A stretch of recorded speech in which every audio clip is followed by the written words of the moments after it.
Казакстан менен Орусия Каспийди биргеликте иликтөө боюнча жумушчу топ түзүүдө. Бул тууралуу Majlisте деңизди коргоо маселелери каралган жыйында айтылды. Казакстан, Азербайжан жана Түркмөнстан өлкөлөрү менен биргеликте Каспий деңизинин экосистемасын калыбына келтирүү долбоорун баштайт. Анын алкагында дүйнөдөгү эң ири жабык суу объектисинде булганууну башкаруу жана биологиялык ар түрдүүлүктү сактоо боюнча иштер күтүлүүдө. Каспий аймагындагы мамлекеттердин жалпы долбоору 5 жылга эсептелген. Демилгени ишке ашырууга глобалдык экологиялык фонд $12 миллион бөлөт.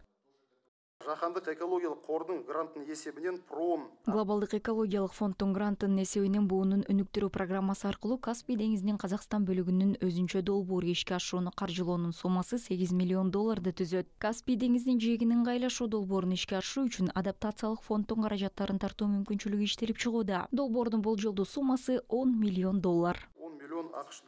Окумуштуулар Каспийде мурда болуп көрбөгөндө экологиялык каатчылыкка туш болгонун айтып коңгуроо кагышууда. Ата көлгө 130га жакын дарыя куйганына карабастан, деңгээл жыл сайын 8 сантиметрге төмөндөп келүүдө. Адистердин айтымында бул маселе тез арада чечилбесе, деңгээл 2050 жылга чейин 33 метрге төмөндөп кетүүсү мүмкүн. Деңиз агынын алдын алуу үчүн өткөн жылы Каспий деңизиндеги Казак илимий изилдөө институту түзүлгөн.